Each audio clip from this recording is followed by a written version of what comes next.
Hey everyone, welcome back to another episode of Happy Hour with Farrell Distributing. I'm Alex Moran, and this is my friend and cohort, Dory Baker. We're so happy to be here with you today. When Dory and I were getting together to talk about the ideas for this show, we said we want to answer some questions that we get really often when we're talking about wine, either in the wine aisle or with friends. And both of us, almost at the same time, said, old world versus new world.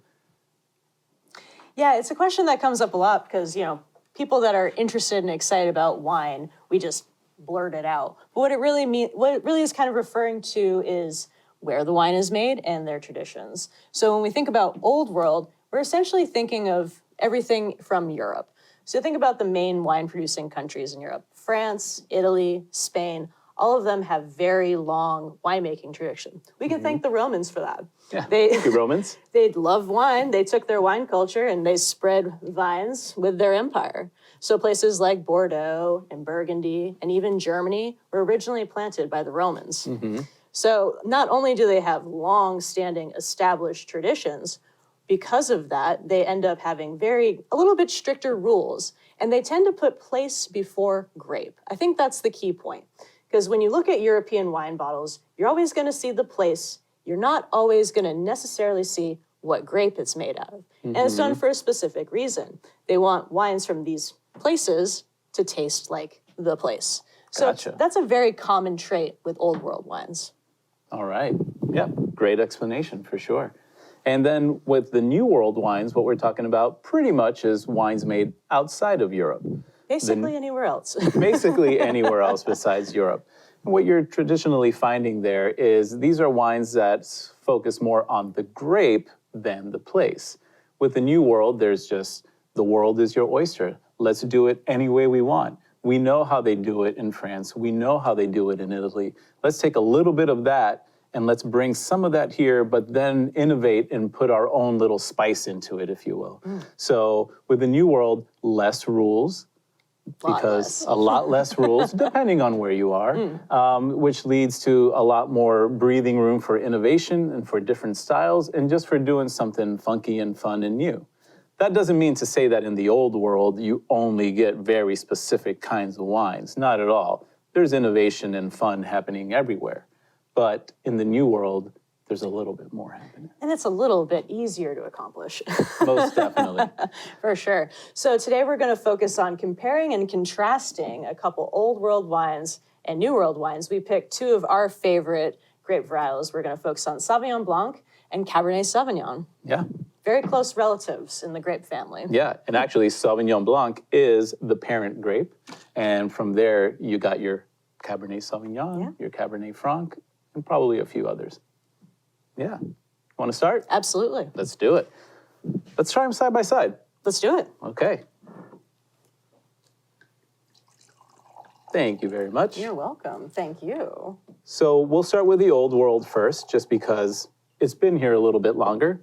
And this is a French wine from the region of Sancerre. Sancerre is in the eastern part of the Loire Valley. Very cold climate, and it's all about, as you have with old world, about the terroir, where it's grown, the climate, the soils, the grapes, and the winemaking traditions. In Sancerre, it's really focused on minerality, really bright, high acid. If there's oak, it's used oak, so it's not an oak influence whatsoever, but it might help kind of flesh out the wines a little bit. But it's definitely all about that mineral quality. In Sancerre, you have really special soils called Camerigian soils, which are found in Champagne, Sancerre, Chablis, and even in the south of Spain, where they make the beautiful sherries in Jerez. I love sherry. Yeah, with that Camerigian soil, it used to be ocean floor, and it's filled with decomposed oyster shells. So with that in mind, when you taste these wines grown in those soils, you tend to get a little bit of that kind of oceany oyster shell quality. Like a saline. Saline for sure. A little bit salty. Yeah. How about some New World Sauvignon Blanc? Oh, great. Well, this is one of my favorites. So when we think of, most people think of Sauvignon Blanc today, I think they're thinking of New Zealand. And this is a very new winemaking tradition for them. They pretty much started commercially harvesting grapes in the 60s and 70s and really exploded in popularity in 1980s. Now, within New Zealand, they do have defined wine regions, But you can pretty much grow whatever you want, make whatever you want, and, make the wine, produce the wine however you will, which is definitely different from an old world Sancerre style Sauvignon Blanc. That being said, due to the popularity and just huge success of Sauvignon Blanc from New Zealand, 62% of all vines grown in New Zealand are Sauvignon Blanc. 62%. 62%. So they're really dialed in and focused on it. And whereas the Sancerre tends to be a little bit more, I don't want to say neutral, because Sauvignon Blanc is a very expressive aromatic grape. But in comparison to New Zealand, this is punch you in the face, full bore aromatics. When you smell a New Zealand Sauvignon Blanc, it's unmistakable. And that's the whole goal. They use all stainless steel because they don't want any influence to touch that pretty aromatic. But it still has a very high acid structure. You get very warm, high UV days. Oddly enough, New Zealand gets more UV light than most places in the world. So it's incredibly sunny. These grapes get super ripe, but it's still relatively cool. So the contrast, you get very ripe grapes, really nice acidity, very consistent wines. And the soil types themselves, they tend to be very fast draining. So even though they get plenty of rain, they almost always need to irrigate because it's so dry. The water is just getting sucked out of the grapes. And vines like to struggle a little bit. So these roots are digging real deep to get that water. So you're getting consistent, high quality, very aromatic, punchy wines. All right. So what it sounds like we're saying is, even though they're very different stylistically and made very differently, they're still both delicious. Yes. All right. Well, Exactly. let's find out. Great. Start with the Domaine Fournier Sancerre. Yeah, Domaine Fournier. So Sancerre was awarded its own AOC status, or a region that has very specific rules and laws in how you grow the grapes and which grapes you can grow. One of the first AOCs awarded in 1936, actually. Domaine Fournier has been around since 1926, so even longer than Sancerre has been a thing. And because of that, this family has been able to acquire really beautiful parcels of land that grow a lot of exceptional quality Sancerre. So they do hang their hat on Sancerre with a lot of different expressions in single vineyards. This smells incredible. I absolutely love Sauvignon Blanc in general, of all kinds, but it's very pithy, like grapefruit. Yep. Very touch of grass, not too much. Yeah. And with this Sancerre in particular, you get, again, that saline, a little bit of that oyster shell, which makes it beautiful to pair with oysters. And it's more about those bright citrusy notes, a little bit of grassiness, but yeah, mineral quality through and through. Yeah, when you put it in your mouth, that's where the minerality really comes through. Yeah. And minerality can be a real confusing term. But really what you're kind of getting is kind of an inorganic feeling that you can't necessarily describe. Right. It's kind of like, it kind of feels like I'm licking a stone, but not like essentially. It's a hard one to describe. When you say licking a stone, or if like the grapes were mashed with stones and then put in the bottle, people kind of look at you like, huh? You're insane. Yeah, how much Sancerre have you been drinking today? But pull a bottle for yourself and find out what we mean. All right. Yeah, that's lovely. I'm excited to try some Craggy Range. I think it's fun to have these two side by side. So Craggy Range is a really cool winery. Very new. It was founded in 1998 by Terry Peabody, and he essentially made it as like a legacy for his family. But something that's kind of unique to the New World, whereas like in the Old World, vineyards are established, vines are old. They wanted nothing to do with buying a vineyard that already existed. They had a very start from scratch method. And what they did was they searched out these absolutely beautiful properties in Gimblett Gravels. These are both in the North Island of New Zealand, Gimblett Gravels and Hawke's Bay. And then this Sauvignon Blanc from the Te Muna Road vineyard. And it's just like absolutely beautiful, stunning expression of Sauvignon Blanc. So they really went out of their way to make a single vineyard Sauvignon Blanc. This one's a little bit different than most New Zealand wines because it does see a very tiny bit of oak. And by tiny, I mean like 3 months. Which in like wine terms is like 3 hours. Right, it's nothing. They're really just doing it to kind of give the body a little bit of roundness, but it's still very bright, very punchy, very aromatic. I mean, right off the bat, you put your nose in this and it's explosive. It's powerful. It's explosive, especially compared to that old world Sancerre. Here you're getting plenty of sun-kissed ripe fruit. There's tropical passion fruit. There's guava. There's gooseberry and lemongrass. This is powerful. Yeah. And I feel like this style, the reason why it became so popular amongst the general population is because it's very noticeable. Like you can taste this, you recognize what it is, and it's available pretty much everywhere. And most of them are very reasonably priced. Very reasonably priced. You can get some beautiful, excellent quality New Zealand Sauvignon Blanc for much less cost than you can for something that's more established. Yes. Yeah. Yes. Oh, that's wonderful. Super fun. So we experimented whites. Yeah. Maybe we should try something else out. How about some reds? So no rosés today, guys. Sorry. Or sparkling. So we can't really talk about Old World without talking about Bordeaux. And I think we can all agree that what Bordeaux is famous for is Cabernet Sauvignon. So Bordeaux is probably, if not the most famous wine region in the world. And there's a reason for it. They have many established chateaux that are recognizable by name, incredibly expensive, very sought after. But, that's a very small percentage of Bordeaux wines in general.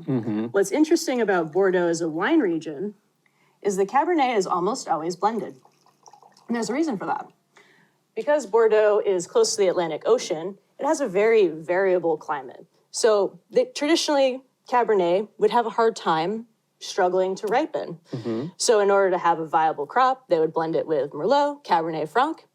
But unlike other French regions, the varietal percentage for the blends is not dictated in law. So that's unique. What it is really dictated by is the soil.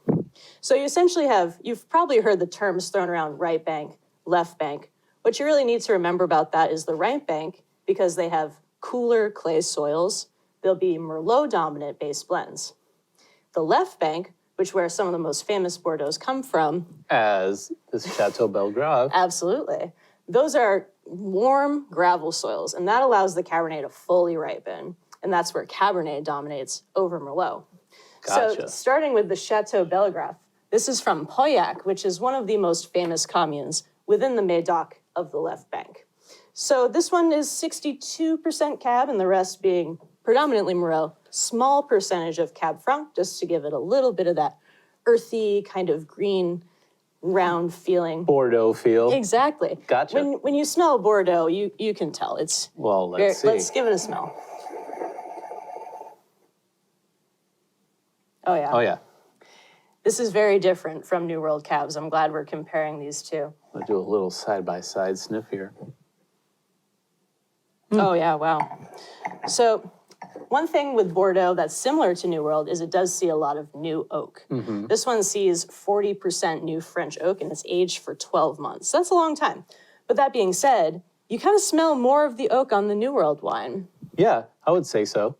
Yeah, it's a little bit more of a, not necessarily this type of oak, but just the treatment of it. Yeah, and different styles of oak as Yeah. well.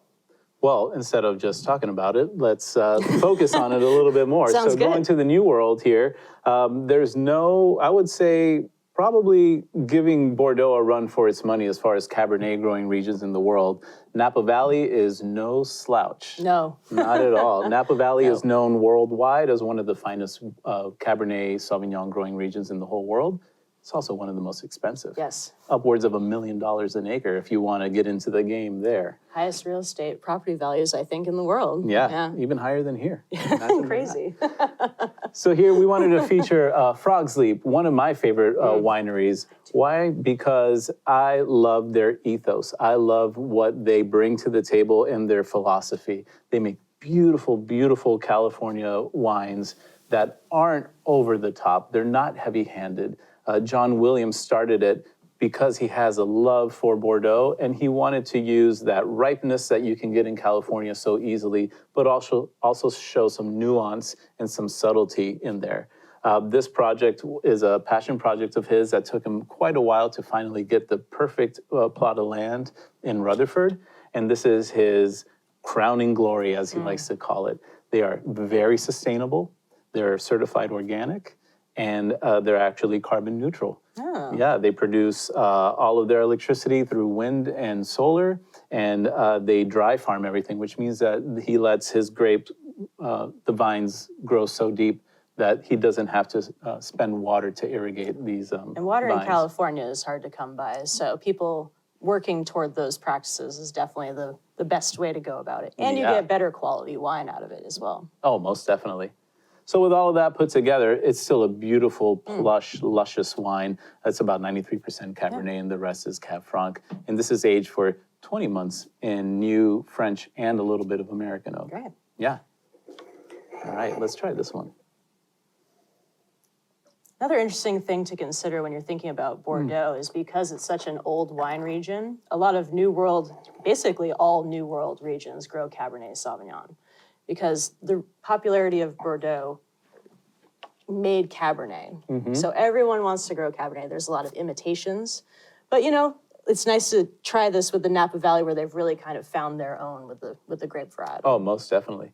And Pauillac is probably the most traditional place you're going to find. This particular property is like neighbors to Chateau Latour. If you've never heard of that property, it's one of the most famous ones. Most definitely, yeah. But it's also like a small fraction of the price. Well, Pauillac does make some really powerful Bordeaux wines, but in contrast, again, old world, really focus on the terroir, new world, lots of fruitiness, really beautiful. Both of these wines are exceptional wines and highly, highly recommended. Yeah. Yeah. Yeah, the fruit on this wine is it's very powerful, but it's also a little bit more subtle, I would say. Oh, wow. Well, great.